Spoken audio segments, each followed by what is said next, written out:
네, 오늘 말씀 보도록 하겠습니다. 오늘 말씀은 로마서 5장 12절입니다. 딱 한 절이니까요. 다 같이 한 목소리 읽도록 하겠습니다. 시작. 그러므로 한 사람으로 말미암아 죄가 세상에 들어오고 죄로 말미암아 사망이 들어왔나니 이와 같이 모든 사람이 죄를 지었으므로 사망이 모든 사람에게 이르렀느니라. 아멘. 잠시 기도하겠습니다. 아버지 감사합니다. 오늘도 지난주에 이어서 인간론에 대해서 계속 살펴보고자 합니다. 정말 이런 시간들을 통해서 정말 우리 인간이 어떠한 존재인지 바르게 깨닫게 하셔서 늘 하나님께 감사한 마음으로 살아갈 수 있도록 아버지 인도하여 주시옵소서. 특별히 오늘 이 시간 인간론 중에서 특별히 죄에 대해서 조명을 해보고자 합니다. 죄가 무엇인지 온전히 깨달아서 우리가 죄에 정말로 속한 자가 되어서 죄에 흡수되어서 악의 사람으로 살아가는 것이 아니라 죄를 다스릴 수 있는 자들이 될 수 있도록 아버지 오늘 이 시간을 통해서 역사하여 주시옵소서. 감사드리며 예수 그리스도의 이름으로 기도드립니다. 아멘. 예, 할렐루야 반갑습니다. 예. 나는 생각한다. 코로나는 존재한다. 뭐 이런 명언 아시죠? 예. 사람은 누구나 생각을 합니다. 예. 성경에 대해서도 우리가 이렇게 묵상을 하고 생각을 하게 되죠. 그러다가 이제 문득 깨달음이 오면 굉장히 기쁩니다. 근데 그 깨달음이 잘못된 것이라면 어떨까요? 사람은 강팍하고 고집이 세서 자신의 깨달음이 틀렸다고 인정 잘 안 됩니다. 우리 선조들도 그러다가 많은 잘못된 이론과 또 이단화 되곤 했습니다. 이것을 방지하기 위해서 우리는 지금 조직 신학을 배우고 있습니다. 정말 중요하니까요. 잘 듣고 바른 신앙생활 이용해 나갔으면 하는 바람입니다. 이번 주는 지난주에 이어서 계속 인간론에 대해서 다루겠는데요. 특별히 죄에 대한 내용으로 구성이 됩니다. 먼저 죄의 기원입니다. 성경은 아담의 불순종으로 인해 죄가 들어왔다고 증거를 합니다. 오늘 본문이죠. 로마서 5장 12절 말씀. 한 사람으로 말미암아 죄가 세상에 들어오고 죄로 말미암아 사망이 들어왔나니 이와 같이 모든 사람이 죄를 지었으므로 사망이 모든 사람에게 이르렀느니라. 아담이 선악을 알게 하는 나무의 열매를 따먹음으로 죄가 들어왔습니다. 그러면 아담이 하나님께 불순종함으로 죄가 생겼다는 말일까요? 그건 아닙니다. 아담이 타락하기 전에도 죄는 존재했었습니다. 사탄을 통해 뱀을 통해 죄가 그 이전부터 존재했었습니다. 요한계시록 12장 9절 말씀 다 같이 읽겠습니다. 시작. 큰 용이 내쫓기니 옛 뱀 곧 마귀라고도 하고 사탄이라고도 하며 온 천하를 꿰는 자라. 그가 땅으로 내쫓기니 그의 사자들도 그와 함께 내쫓기니라. 용, 뱀, 마귀, 사탄 다 같은 이름이죠. 바로 이 용, 뱀, 마귀, 사탄을 통해서 죄가 존재했었습니다. 그리고 그 뱀이 여자와 아담을 깨서 선악을 알게 하는 나무의 열매를 따먹게 했고요. 계시록 12장 1절부터 8절 내용을 보면요. 이 9절 앞에 있는 내용들이죠. 하나님께 반기를 든 악한 천사들이 있었고요. 하늘에 천사들 간의 전쟁이 있게 됩니다. 미가엘과 그의 사자들이 용과 더불어 싸우는데요. 용과 그 사자들이 이기지 못합니다. 그리고 하늘에서 그들이 있을 곳을 얻지 못하게 되죠. 그래서 9절과 같이 하늘로부터 땅으로 내쫓기게 됩니다. 이처럼 죄의 기원은 이 땅, 지상에서 발생한 것이 아니라 천사들의 세계에서 이미 죄라는 것이 일어났습니다. 그리고 악한 천사, 마귀로 인해 아담을 통해 죄가 들어오게 된 것입니다. 이에 하나님께서는 구원 계획을 세우시는데요. 이 구원 계획은 사람을 대상으로 하고 있고요. 천사의 타락에 대해서는 구원 계획이 없으십니다. 그래서 우리는 구원받기 위해 예수님의 재림을 학수고대하고 소망을 하잖아요. 그렇죠? 그런데 천사들은 예수님의 재림을 고대하고 있지 않습니다. 오히려 악한 천사 마귀는 예수님의 재림을 두려워하겠죠. 이러한 죄는 천사의 타락으로 인해 죄라는 것이 일어났고 아담의 불순종, 아담의 도덕적 타락으로 죄가 세상에 들어왔습니다. 그럼 이런 타락이라는 것의 성격은 무엇일까요? 아담의 범죄는 하나님의 계명을 어긴 명백한 도덕적 타락이었습니다. 타락은 하나님께서 영생과 관련하여서 이렇게 구두로 주신 그 지식을 두고 일어났어요.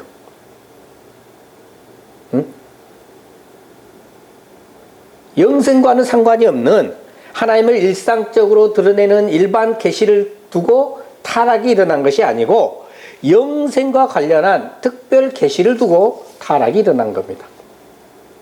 이렇게 타락이 영생과 관련된 특별 계시를 두고 일어나다 보니까 아담의 이 타락의 대가가 뭐가 되는 거예요? 영생과 정반대인 사망인 것입니다.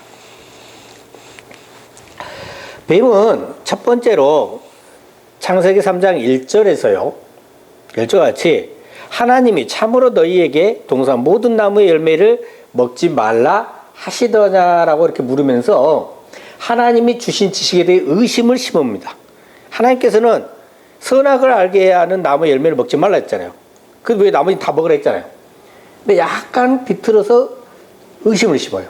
그 두 번째로 4절을 보면 너희가 결코 죽지 아니하리라. 예.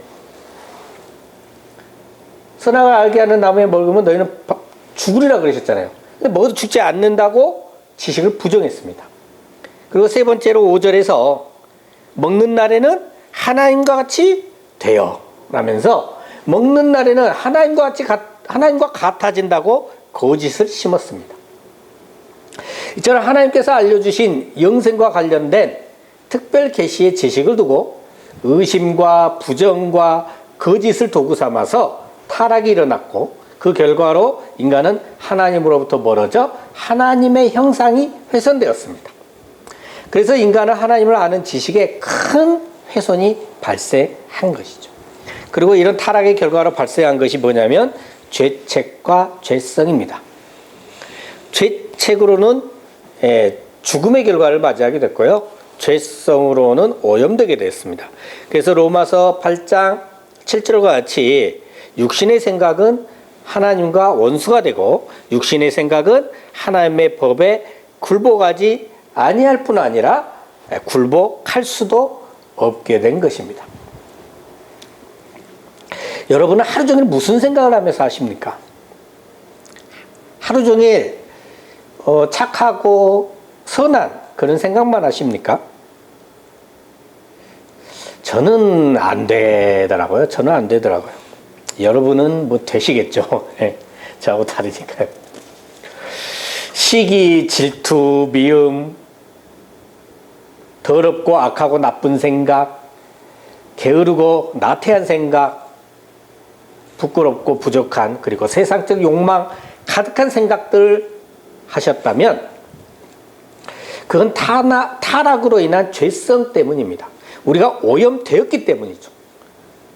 죄로 인한 타락의 결과는 정말 심각합니다. 죄로 말미암아 우리는 전적 타락하였고 전적 부패하게 됐습니다.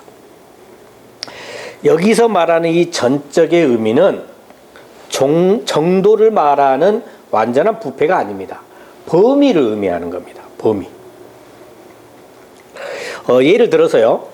잘못을 한 사람에게 똥물을 묻히는 처벌이 내려졌다고 한번 가정을 해볼게요. 그러면은 이 똥물을 물에 이렇게 희석을 해서 냄새도 덜 나고 그런 똥물을 묻힐 것이냐, 아니면 아주 오래되고 숙성돼서 이 오리지널 똥물을 묻혀서 냄새가 몇 날 며칠을 가도록 할 것이냐 하는 이러한 정도가 아니에요. 똥물을 발끝만 살짝 묻힐 것이냐, 아니면 발끝부터 머리끝까지 전체 다 묻힐 것이냐 하는 그러한 범위의 전적 타락, 전적 부패를 말하는 것입니다. 그러니까 전적 타락, 전적 부패라고 하는 것은 뭐냐면 타락의 영향이 미치지 않는 것이 없다는 겁니다. 우리 인간도 영적으로도 타락했고 육적인 영역도 타락했습니다. 영적 타락뿐만이 아니라 이성, 지성, 감성, 의지 모든 것을 포함해서 다 타락한 것입니다. 이 타락은 인간에게만 국한된 것이 아니고요. 더 나아가 모든 피조물, 자연 만물, 모든 온 우주 만물에도 타락의 영향이 미치는 것입니다. 그리고 이 타락은 영생과 관련된 특별 계시를 두고 일어났죠. 그죠? 그래서 타락의 결과는 바로 뭐다? 사망, 죽음입니다. 창세기 2장 17절에서 하나님께서는 선악을 알게 하는 나무 열매는 먹지 말라. 네가 먹는 날에는 반드시 죽으리라고 하셨죠. 자, 여기서 반드시 죽으리라의 이 의미는 네 가지 정도 살펴볼 수가 있습니다. 첫째는 에덴 동산에서 추방당한 것입니다. 가끔 저는 TV에서요, 나는 자연이다라는 프로그램을 보는데요. 바쁜 도시 일상에서 떠나서 좀 여유롭게 살고 싶은 마음에 이렇게 보게 되더라고요. 근데 보면, 삼십세끼 먹기 위한 일이 그 자연인한테는 주를 이루더라고요. 이렇게 보고 있으면. 그래도 아무튼 이렇게 동경이 됩니다. 근데 에덴 동산은요, 이런 수고도 필요가 없어요. 먹을 것이 넘쳐납니다. 추위와 더위를 대비할 필요도 없고요. 행복만 가득할 수 있는 것, 죽음의 두려움도 없던 것입니다. 근데 아담의 불순종으로 말미암아 그런 에덴 동산에서 추방당한 것이죠. 장사가 굉장히 잘 돼가지고요. 돈을 이렇게 긁어 모았던 식당 주인이 있는데요. 코로나19 전에는 이렇게 돈을 긁어 모았어요. 근데 이제 코로나19로 인해서 장사가 안 됐잖아요. 그리고 방역 수칙이다 뭐다 하면서 그 장사를 제대로 할 수가 없었습니다. 그러다 보니까 이제 벌었던 돈을 다 까먹고 지금은 빚만 3억을 졌다고 그래요. 근데 이제 설상가상으로 이제 코로나19를 이렇게 이제 방역도 이제 해제되고 이렇게 좀 풀어놨음에도 불구하고 예전처럼 그렇게 장사가 회복되지 않더라는 거예요. 그래서 죽을 지경이라 이렇게 하시는 분을 봤습니다. 삶이 정말 막막하고 답답하다 그러시더라고. 이자 감당하기도 너무 어렵다. 모든 것이 다 갖추어진 에덴 동산에서 쫓겨난 아담은요, 바로 이 이상일 겁니다. 바로 죽음 그 자체였을 거라는 거죠. 반드시 죽으리라. 이것은 에덴 동산에서 추방된 바로 그 자체를 얘기합니다. 자, 그리고 반드시 죽으리라는 의미의 두 번째는 하나님과의 교제 단절되는 영적 죽음입니다. 여러분이요, 그 네노라 하는 대기업에 다니고 있는데 그 대기업 사장이 누구냐? 전지전능하신 하나님이에요. 그리고 대기업에 다니고 있는 여러분은 그 사장의 자녀입니다. 일을 하다 보면 우리가 크고 작은 문제들이 이렇게 발생을 하겠죠. 근데 그때마다 사장이신 전지전능하신 하나님께 여쭤보면 바로바로 어떻게 해라고 답이 나오고요. 또 설령 바로 답을 해주지 않더라도 우리가 그걸 해결할 수 있도록 가장 옳은 길로 이렇게 인도해 주시더라는 거죠. 여러분, 그런 직장에 다니신다면 어떠실 것 같아요? 스트레스도 없고 행복하시겠죠. 근데 어느 날 회사의 운명을 결정지을 만한 아주 큰 골칫거리가 하나 생겼어요. 근데 하필 사장이신 전지전능하신 하나님께 연락이 닿지를 않아요. 연락할 길이 딱 끊어져 버렸습니다. 연락할 길이 없어요. 어떡할까요? 해결은 안 되고 사표를 써야 되나? 뭐 그만두고 도망쳐야 하나? 뭐 이런저런 생각들이 들겠죠. 깝깝할 겁니다. 전지전능하신 하나님과의 이 교제 단절은 영적 죽음입니다. 또 반드시 죽으리라의 의미 세 번째는 바로 이 육체적 죽음이 시작된 것입니다. 그 이전에는 아담이 불순종하기 전에는 죄가 들어오지 않았고 육체적 죽음도 없었습니다. 에이, 말도 안 돼. 그럼 이 비좁은 지구에서 인구 폭발이라는 문제가 생길 거야. 응? 말도 안 돼. 뭐 이런 생각이 들 수도 있을 거죠. 그죠? 근데 여러분, 에덴 동산이 뭔지 아세요? 아십니까? 모르시죠? 저도 모릅니다. 그곳에는 사망도 없었습니다. 에덴 동산을 이 땅, 이 지구와 같다고 단정 짓지 마시기 바랍니다. 하나님께서는 모든 것을 다 아시고 모든 준비를 완벽히 하시는 분이십니다. 그런 하찮은 문제는요, 하나님께 아무런 문제가 되지 않습니다. 자, 그리고 반드시 죽으리라는 의미, 마지막 네 번째는 둘째 사망인 지옥에 처해지게 된 것입니다. 우리가 첫째 아담의 후손으로 남게 되면 누구나 둘째 사망인 지옥에 처해지게 됩니다. 그래서 우리는 둘째 아담이신 예수 그리스도께 속해야만이 합니다. 그래서 예수 그리스도를 믿고 예수 그리스도 안에서 예수 그리스도와 함께 살아가야 천국에서 영생의 삶을 누릴 수 있게 되는 것입니다. 자, 다음은 죄의 전가에 대해서 살펴보겠습니다. 아담이 범죄한 결과로 인류는 여러 방면에서 타락한 흔적을 보입니다. 도덕적, 성적, 윤리적, 영적으로 타락한 모습들에 대해서는 우리 누구나 경험적으로나 이성적으로나 다 알 수 있습니다. 요즘 우리나라가 재조명되고 있는 것들 중에 하나가요, 야심한 밤이나 새벽에 밖으로 나가는 것이 너무도 편하고 자연스럽다는 겁니다. 외국에서는요, 야심한 밤이나 새벽에 여성이 밖을 다닐 수 없다고 합니다. 위험해서요. 남성들도 위험하긴 마찬가지고요. 왜 그럴까요? 아담의 죄가 전가됨으로 말미암아 오염되고 타락한 흔적이죠. 성경은 이러한 인류의 보편적 타락이 행위 언약의 머리인 아담의 죄의 전가를 통해 왔다고 명백히 증거해주고 있습니다. 오늘 본문 로마서 5장 12절인데요. 그러므로 한 사람으로 말미암아 죄가 세상에 들어오고 죄로 말미암아 사망이 들어왔나니. 이런 죄의 전가는 아담의 죄가 도대체 어떻게 후손의 죄가 되느냐라는 문제이고요. 또 어떻게 아담과 후손이 하나로 간주되느냐라는 고민을 하게 만듭니다. 이러한 죄의 전가를 설명하는 방법에 있어서 실제론과 언양론이 있습니다. 실제론은 하나님께서 창조하실 때 아담 안에 유기적 통일체가 이루도록 창조하셨다는 겁니다. 어려운 말이죠, 그죠? 아담 안에 온 인류의 씨앗이 함께 하나로 통일체로 있었다는 거예요. 그리고 시간이 흘러가면서 아담으로부터 인류가 이렇게 조금씩 나누어져 나와서 개체화되었다는 겁니다.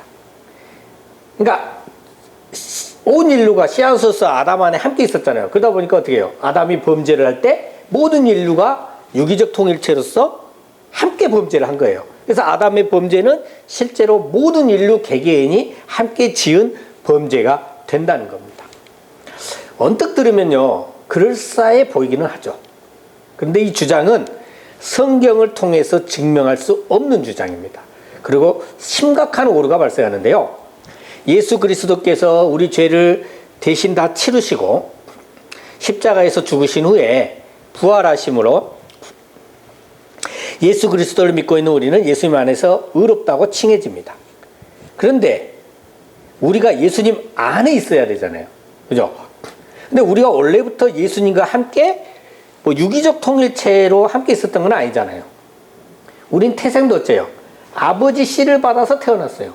예수님께서는 성령으로 잉태하셨고 성부 하나님과 성령께서 함께이신 삼위일체 하나님이십니다. 우리가 절대로 예수님과 함께 유기적 통일체가로 있을 수가 없어요. 왜? 우리는 원래부터 하나님이 아니잖아요. 그럼 우리는 아담 안에서 아담과 함께 범죄를 했어요. 그런데 예수님과는 함께 하지 못했잖아요.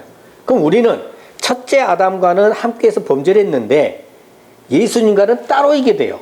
그럼 우리는 의인이나 칭해질 수가 없는 게 됩니다. 결국 그럼 구원받을 수 없게 되는 오류가 생깁니다.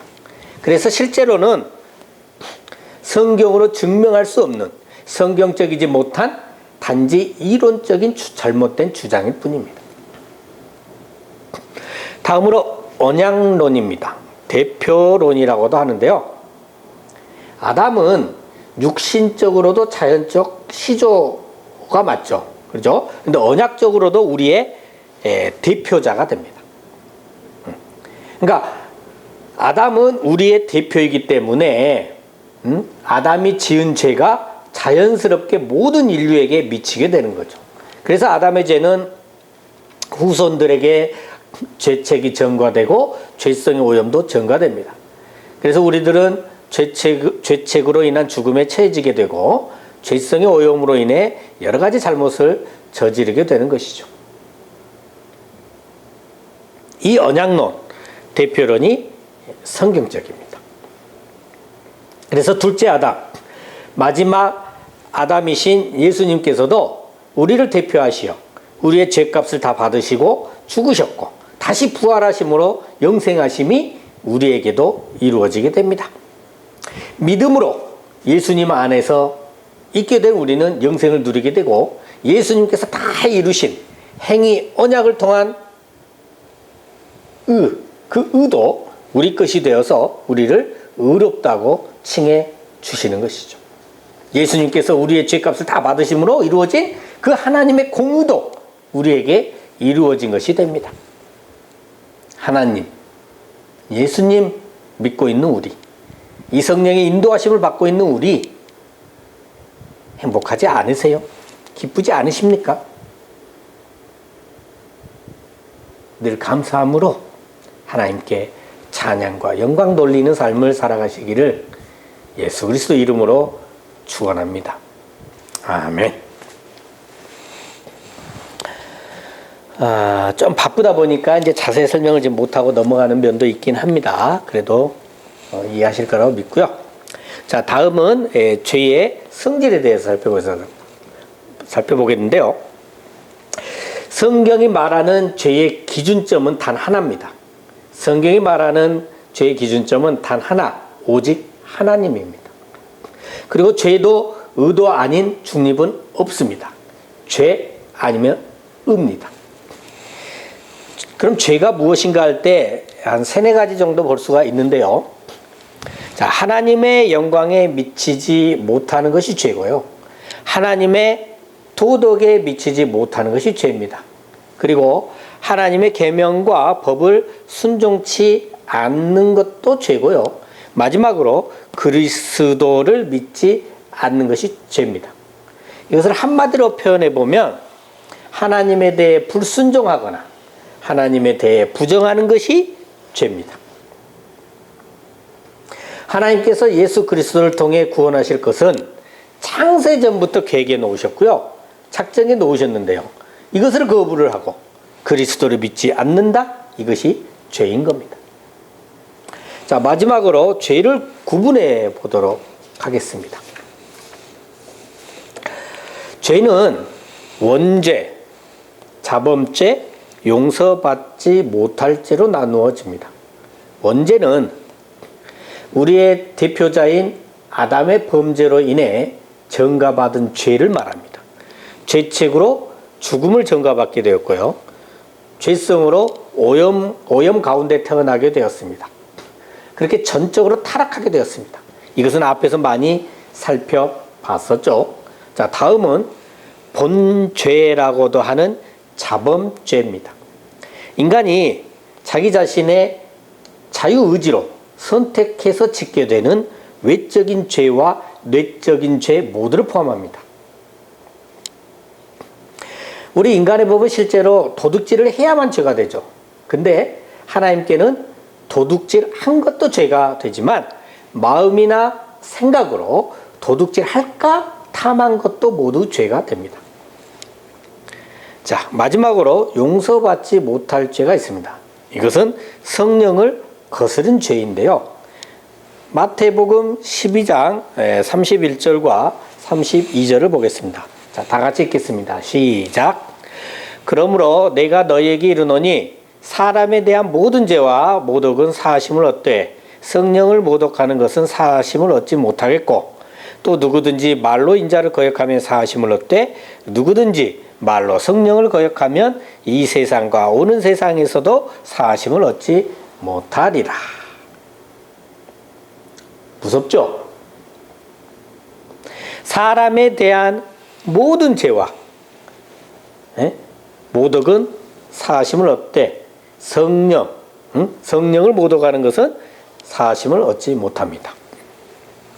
또 누구든지 말로 인자를 거역하면 사하심을 얻는다고 합니다.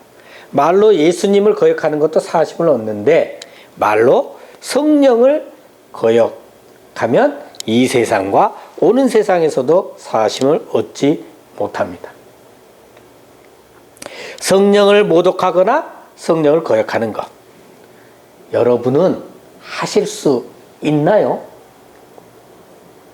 못하죠? 저도 못합니다. 그러니까 걱정하지 않으셔도 됩니다. 우리가 육신이 연약하여 잘못을 저지르는 것을 성령을 모독하거나 성령을 거역하는 것이라고 말하지 않습니다. 그럼 어떻게 인간이 성령을 거스릴 수가 있을까요?